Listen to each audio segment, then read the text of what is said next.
दोस्तों, आज फिर एक कहानी में आप सबका स्वागत है। तो दादाजी के साथ चुड़ैल पहुंची घर। तो कहानी का नाम यही है। तो चलिए कहानी स्टार्ट करते हैं। आज जो मैं आपको किस्सा सुनाने जा रहा हूँ वह मेरे दादाजी के साथ हुआ था। दिसंबर की कड़ी ठंड का समय था। घना कोहरा छाया था। दादाजी शहर में क्लर्क थे। उस दिन सारे लोग जल्दी कार्यालय का सारा काम खत्म करके घर की तरफ निकल रहे थे। दादाजी उस समय के बड़े अधिकारी में से एक थे। रोज की तरह ही उस दिन काम खत्म होने के बाद घर के लिए अपनी गाड़ी से रवाना होने लगे।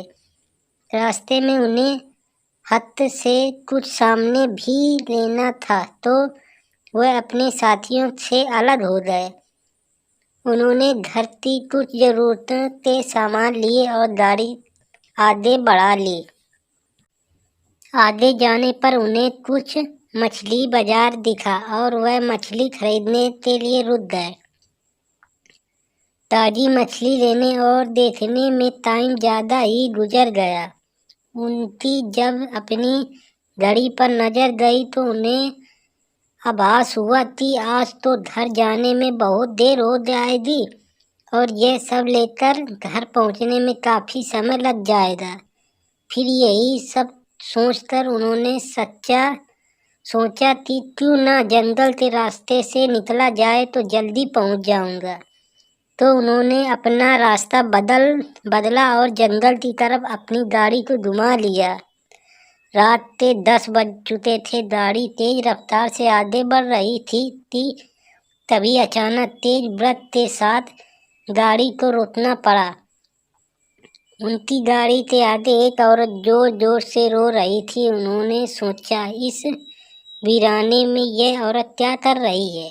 उन्हें लगा कि कोई मजदूर की पत्नी होगी जो नाराज होकर घर छोड़कर जंगल में भाग आई। तो उन्होंने उसे पूछा कि यह जंगल में तुम क्या कर रही हो। लेकिन उसने कोई जवाब ना देकर और जोर जोर से रोने लगी।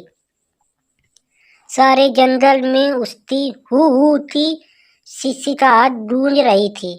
फिर दादाजी ने पूछा, तुम्हारा घर कहाँ है। लेकिन वह कुछ भी न बोली। तब दादाजी ने कहा कि आज चलो मेरे घर में रहना, सुबह अपने घर चली जाना। यह जंगल बहुत सारे जानवर से भरा है। रात भर यहाँ मत रुको। चलो आज मेरे लिए घर में सब के लिए खाना बना देना और कल सुबह अपने घर चली जाना। उसने यह सुना तो झट से तैयार हो गई और गाड़ी में पीछे की सीट पर बैठ गई। सिर पर बड़ा सा घूंघट डाले की वजह से उसका चेहरा छिपा हुआ था। कुछ ही देर में गाड़ी घर के दरवाजे पे थी। घर के लोग तब से उनकी राह देख रहे थे। गाड़ी रुकते ही माँ ने पूछा, आज तो बहुत देर हो गई और सारे लोग आ भी चुके हैं।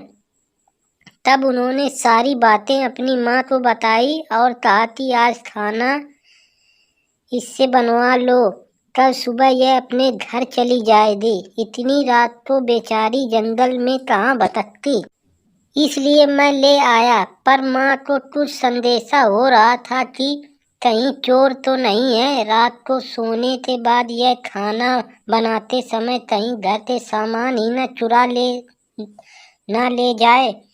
पर बेटी की बात को कैसे माना करती। उन्होंने उस औरत को कहा, देखो आज तो मैं रख लूंगी, लेकिन कल सुबह ही होते ही यहाँ से चली जाना और जाओ रसोई में यह सामान उठाकर ले जाओ और खाना बना दो। उसने फिर से जवाब नहीं दिया। बस हूँ की ध्वनि की बाहर आई और वह सारा सामान लेकर माँ के पीछे पीछे चल दी। रसोई में सारा सामान रखवाकर माँ ने उसे खाना जल्दी बनाने की सख्त हिदायत दी और वहाँ से चली गई। लेकिन उनका मन कुछ परेशान था। फिर 4 मिनट में रसोई में उसे देखने चली गई थी वह क्या कर रही है और उसका चेहरा भी देखना चाहती थी, लेकिन वहां पहुंची तो देखा वह मछली का थैला निकाल रही थी। उन्होंने बहुत जोर से गुस्से में कहा, यहाँ सब खाने का इंतजार कर रहे हैं और तुम अभी तक मछलियाँ ही निकाल रही हो। कल सुबह तक बनाओ दी क्या? इसके सिर पर घूंघट अभी भी था तो चेहरा दिखाना मुश्किल है था। उसने उससे कहा, तुम जल्दी से खाने की तैयारी करो, मैं आग सुलगा देती हूँ, काम जल्दी हो जाएगा। और वह जल्दी से चूल्हा जलाने की तैयारी करने लगी, लेकिन साथ ही वह उसका चेहरा देखने में भी कोशिश कर रही थी। लेकिन वह जितना देखने की कोशिश करती वह पल्लू खींच लेती।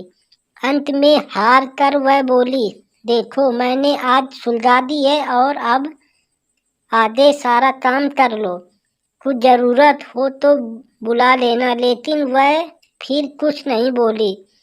अब उन्होंने लगा कि यह यहाँ से जाने में ही ठीक है, वरना मेरी भी समय बर्बाद होगा और हो सकता है अनजान लोगों से डर रही हो। यह सब सोचकर उन्होंने उसे कहा कि मैं आ रही हूँ, जल्दी से खाना बना कर रखो, और वहाँ से निकल गई। मन अभी तक परेशान ही था। कभी अपने कमरे में सभी बच्चों के साथ, कभी बाहर सबको देख रही थी, कहीं कुछ अनहोनी न हो जाए। एक मिनट भी आराम से नहीं बैठ पाई। अभी 5 मिनट ही हुए थे, पर उनके लिए वह घड़ी पहाड़ सी हो रही थी।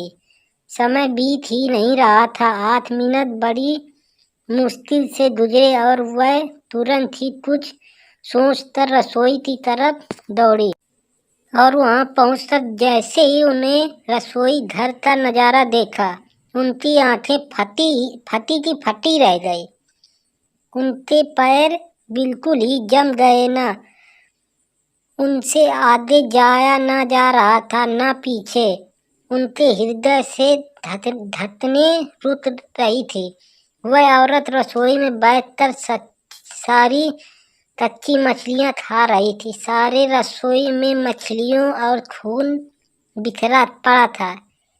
इसके सिर में घूंघट भी उतरा पड़ा था। इतना खौफनाक चेहरा आज तक उन्होंने नहीं देखा था। बाल नाखून सब बड़े हुए थे।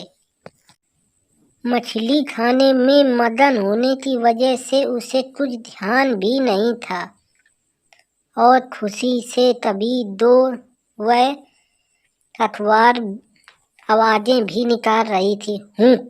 हूँ सी आवाजें गूंज रही थी।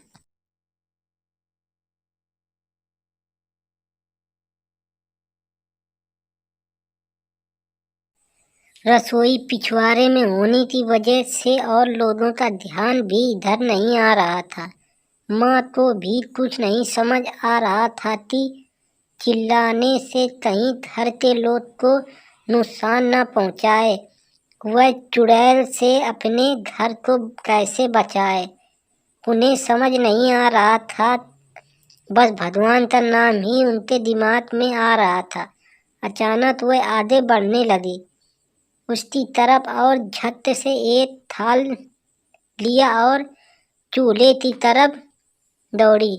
उस चुड़ैल की नजर भी माँ पर पड़ चुकी थी, सो वह भी कुछ सोच रही थी अपनी जगह से। माँ कुछ भी देर नहीं करना चाहती थी। उसने पता था कि अगर जरा सी भी लापरवाही हुई तो अनहोनी हो जाएगी। उस चुड़ैल के कुछ करने से पहले ही उन्हें चूल्हे तक पहुंचना था, और चूल्हे के पास पहुंचकर उन्होंने जलता हुआ कोयला थाल में भर लिया और चुड़ैल की तरफ लेकर जोर से फेंका।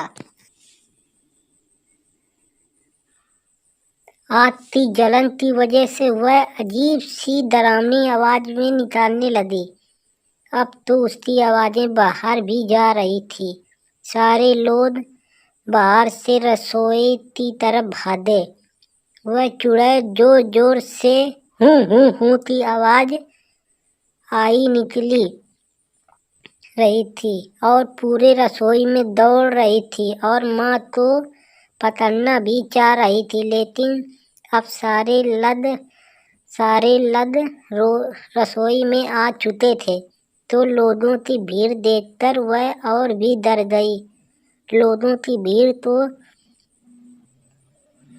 को थाली खिलती हुई वह बाहर जंगल की तरफ भागी और सारे लोग यह मंजर देखकर डरे सहमे खड़े थे और मन ही मन माँ की हिम्मत की दाद दे रहे थे। तो ऐसी छुटकारा मिला चुड़ैल का। दोस्तों, आपको यह भूतिया कहानी कैसी लगी कमेंट बॉक्स में ज़रूर बताएं। तो नेक्स्ट कहानी में फिर से मिलेंगे। तो सब्सक्राइब करना ना भूलें और लाइक करना। चलिए, धन्यवाद दोस्तों।